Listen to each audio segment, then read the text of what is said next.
What is up, everyone, and welcome back to Too Much Tech. And in today's video, we're going to be talking about the SteelSeries Sensei 10 gaming mouse. I know this review is probably like a year or so late. I didn't buy it at first intentionally because I wasn't interested in it. I didn't want to buy it. I bought it for this review. I'm not going to keep it, unfortunately. I was like, maybe I'll like it, maybe I'll mod it or whatever, and then I don't know, maybe I'll use it actually, but it's not the case.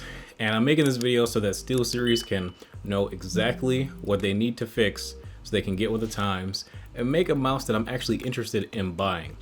Please, because I prefer SteelSeries mice after what I've used in the past, because their sensors just seem to be really good.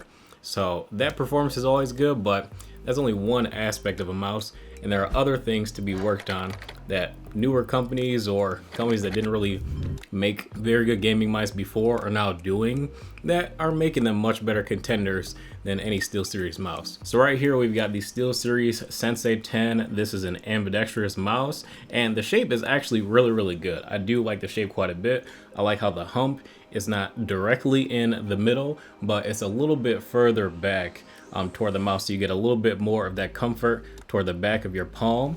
And I do kind of like a palm-ish claw grip. I don't know, it's like some kind of claw grip, and usually this is about where I grip my mouse. So these side buttons are actually perfectly placed for me personally, and then I usually grab the front of the mouse like right here for when I actuate the mouse 1 and 2 buttons. So this design is very comfortable. I like it a lot. The texture on the mouse, I like it a lot. The scroll wheel is very good. I like it a lot. But the sensor is good too. Like I said in the beginning of the video, that performance is perfectly fine. I don't really have much else to say about that. All of the buttons, the response and everything, the tactility, all feels good. Nothing different. On SteelSeries mice that typically do all feel great. But that's about it. Other than that, I've got a few things that I want them to change for whatever the next mouse release they do is. And hopefully it's sooner than later, and I hope that the things that I'm about to say, they already know. So I did not weigh this mouse on purpose, and I think like when I looked online, I want to say it's like 90 to 92-ish grams, somewhere in that realm. When I got it and unboxed it yesterday, I did not weigh it on purpose because I just wanted to play with it and make sure that, I wasn't crazy and see if I could do well with it. So let's go ahead and check on our scale here. So this weighs about 93 grams. So it's all right. It's not G502 brick status. It's not horrible, but it's not great either, and I don't prefer it at all. So don't get me wrong. With that weight, you do get a good benefit out of having, naturally a mouse that's very heavy. So it's gonna be built better. So very solid, minimal creaking, which is to be expected because, if you got a lot of material, a lot of reinforcements, I would expect the mouse to be built better and not have virtually any creaking, not something that weighs this much. But I wouldn't call it a comfortable weight either. This is not my preference. I would prefer something that's around like 70 to 75 grams, ideally at the heaviest. And then, I think we're in business then. But SteelSeries, this is a great shape. I just need you to cut down the weights. All those people that are like, oh, weight doesn't matter, blah, blah, blah.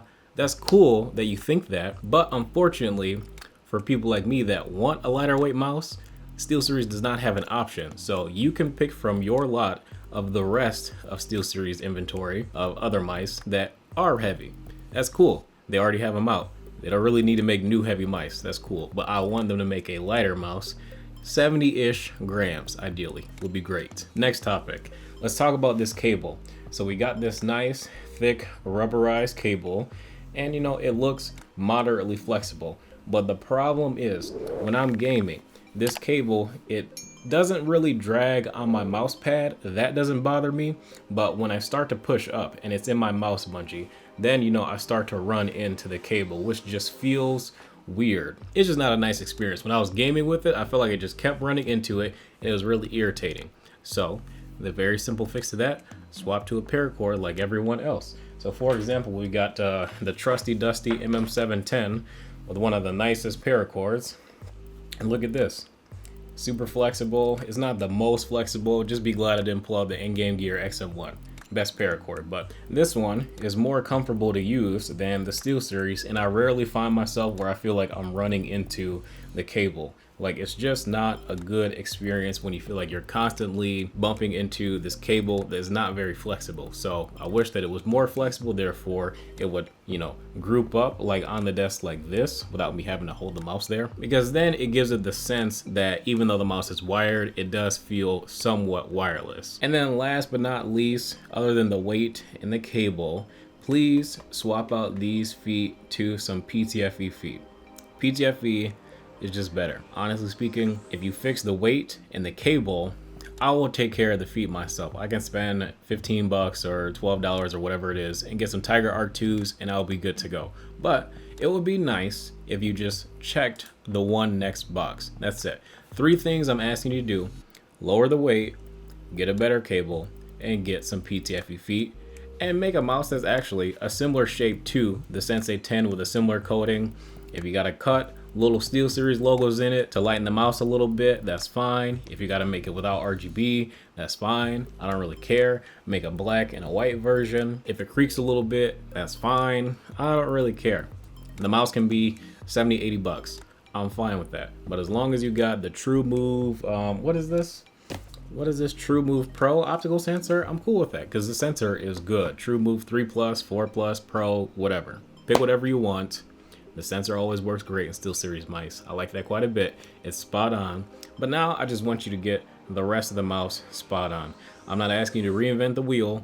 I'm just asking you to give us an option. That's gonna be it for this video, guys. If you enjoyed, be sure to drop a like and subscribe if you are new to the channel. Hopefully someone from SteelSeries sees this video and makes some changes, because I'm not asking for a bunch of things that are impossible to do. These are things that companies have already done. I've already asked Logitech to make these changes. Now I'm asking for you guys to make these changes as well, because I want all the companies to have at least one option. That way, I don't want me picking a mouse to be based on the weight alone. I want it to be more so based on the shape of the mouse. And this shape is really, really comfortable to me. So I would rather see something that's exactly the same as this shape, just with the changes that I want to be made. Thanks again for watching this video, and I will catch you guys in the next one.